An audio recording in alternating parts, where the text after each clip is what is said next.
de entrar num período de ausência de qualquer regulamentação específica para os trabalhadores não docentes e docentes do setor privado, que ficariam sujeitos às normas do Código do Trabalho. Em termos de remuneração mínima, em termos de horário de trabalho, sem distinção de categorias, tal e qual como está no Código do Trabalho.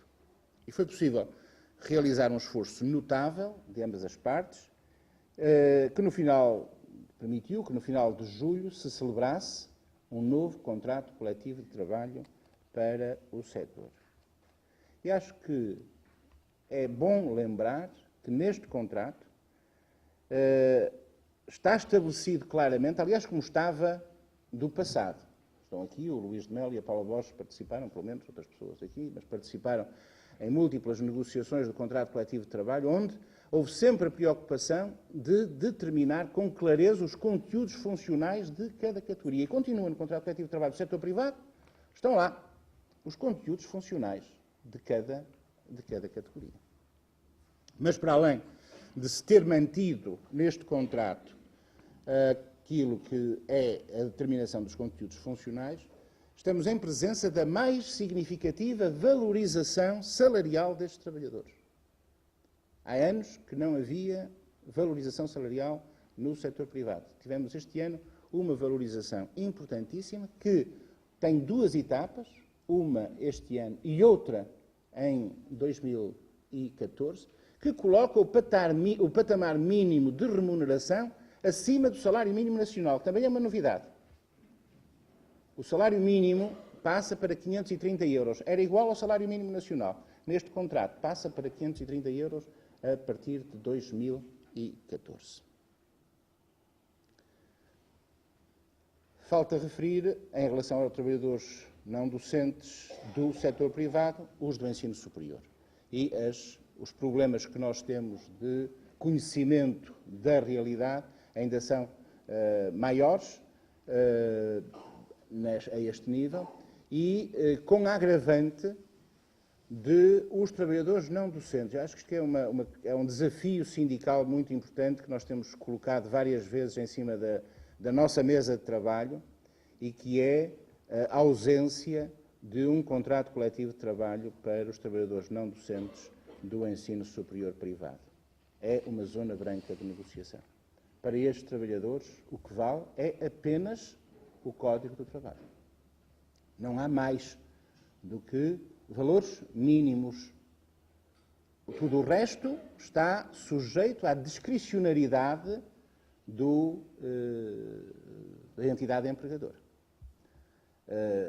Nem o Luís de Melo, a Manuela Teixeira, sei que no passado tiveram também esta preocupação de fazer a contratação, conseguirmos obter a contratação coletiva para estes trabalhadores. Não foi possível. Na altura havia uma intromissão do Ministério da Educação, ou Ministério da Ciência e Ensino Superior, quem faltaria regulamentar alguns aspectos.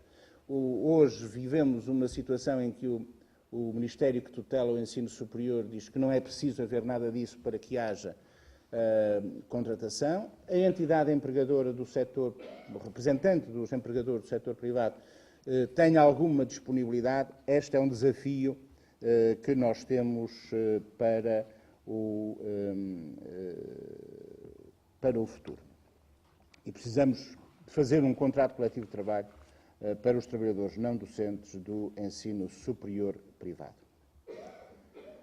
Colegas, as nossas convicções são seguras, os nossos objetivos estão traçados. Ainda este ano, no Congresso da FNE, que realizamos em Matosinhos, afirmamos com clareza os nossos horizontes reivindicativos. E eu queria retomar brevemente os 6 princípios, as 6 prioridades que nós temos para a nossa intervenção sindical. Primeira, a adoção de critérios comuns para os processos de recrutamento, com reconhecimento da especificidade das profissões na área da educação. Nós continuamos a defender a questão da determinação dos conteúdos funcionais específicos da educação, estabelecendo-os com clareza no quadro da administração pública. Estamos agora a falar da administração pública, que é onde este esclarecimento não é feito. É preciso fazer com que as competências adquiridas e a experiência acumulada pelos trabalhadores das escolas portuguesas correspondam, e correspondem desde já, mas têm de ter impacto no seu desenvolvimento de carreira, à sua valorização, ou uma mais-valia que não deve ser desaproveitada. Há que consagrar a estabilidade funcional dos trabalhadores das escolas portuguesas. A formação realizada, a experiência profissional, têm de ser critérios relevantes para o recrutamento dos trabalhadores das escolas, que devem ser respeitados. E, portanto, nós defendemos categorias específicas da área da educação, porque temos carreiras próprias para os trabalhadores da área da educação. Segundo, regulamentação dos procedimentos de mobilidade entre escolas, particularmente neste momento de crise e onde o espectro da requalificação profissional se abate sobre muitos trabalhadores. É preciso, como bem disse esta semana o Presidente do SETAI e Vice-Secretário-Geral da FNE ao Ministro da Educação, torna-se necessário fazer com que se execute aquilo que é a mobilidade, pelo menos aquela mobilidade que é desejada pelos trabalhadores. Se há trabalhadores que estão numa escola, há outra escola que tem falta de trabalhadores, que precisa de trabalhadores, o primeiro está disponível, está interessado em passar para a segunda escola, porque é que não se permite que esta mobilidade se realize? E continuamos com constrangimentos para estas mobilidades que nós devemos ultrapassar. Terceiro, definição dos mapas de pessoal, dos agrupamentos de escolas e de escolas não agrupadas, definindo de uma forma transparente as dotações do pessoal das escolas, para que se possa conhecer onde verdadeiramente há carências de pessoal, para o que se torna necessário fazer a revisão da portaria dos rácios. Já na reunião que tivemos com o Ministro da Educação no dia 8 de setembro, houve o compromisso do Ministério de trabalhar connosco sobre esta nova portaria, para ter efeitos ainda este ano letivo.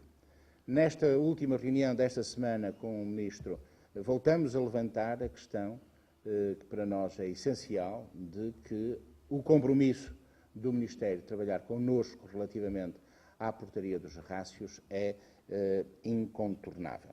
Para além de, também como foi dito nesta reunião com o Ministro, mais uma vez, não dissemos, confessamos que nesta reunião acabamos por não dizer nada de novo. Insistimos em matérias que temos colocado em cima da mesa. A nossa rejeição no abuso da utilização do regime ou do programa dos contratos de emprego e inserção, os atuais SEIs, os antigos POCs, que constituem uma solução de trabalho nas escolas que tem a nossa completa reprovação. Nós temos escolas onde o número de SEIs é superior ao número de trabalhadores dos quadros. Portanto, a identificação daquilo que são necessidades das escolas, de acordo com parâmetros corretos, não os parâmetros da portaria que ainda está em vigor e que claramente está desadequada, mas e a dotação dos lugares com os funcionários, com os trabalhadores que devem lá estar, é fundamental. Quarto, revisão do processo de transferência de competências para as autarquias, que está a ter, neste momento, um processo de intervenção do Governo, associando aquilo que é o Ministério da Educação e a Secretaria de Estado da Administração Local, em relação a esta matéria. A questão da transferência de competências para os municípios é uma questão que já tem 24 anos, 20 anos. Foi em 1984 que houve a primeira legislação com transferência de competências para as autarquias. E este processo de crescimento de responsabilidades das autarquias é um pouco aquilo que alguns designam como um rio subterrâneo, que não tem, como rio que é, não anda para trás. É um rio subterrâneo que vai sempre correndo e que tem vindo a manter, fazer crescer aquilo que são responsabilidades das autarquias na área da educação. E que teve um impulso importante em 2008, com uma opção que na altura foi tomada de fazer a transferência de trabalhadores não docentes para as autarquias.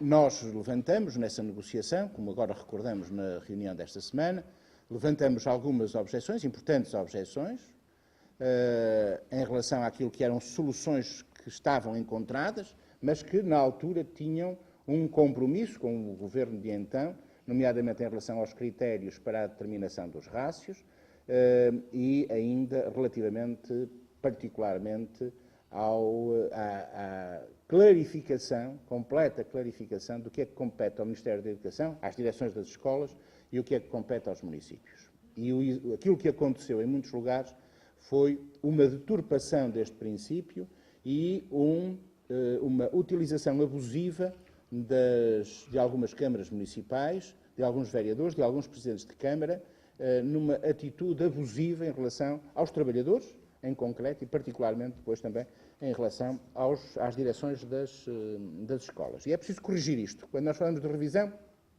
falamos disto, embora também tenhamos dito que a nossa preferência é de que os trabalhadores não docentes pertençam ao Ministério da Educação e às escolas, que não devem pertencer às autarquias. Introduz-se aqui um fator de perturbação de uma dupla tutela entre o município e a escola que é difícil de gerir e onde é difícil marcar as fronteiras, particularmente em relação à determinação de tarefas e em relação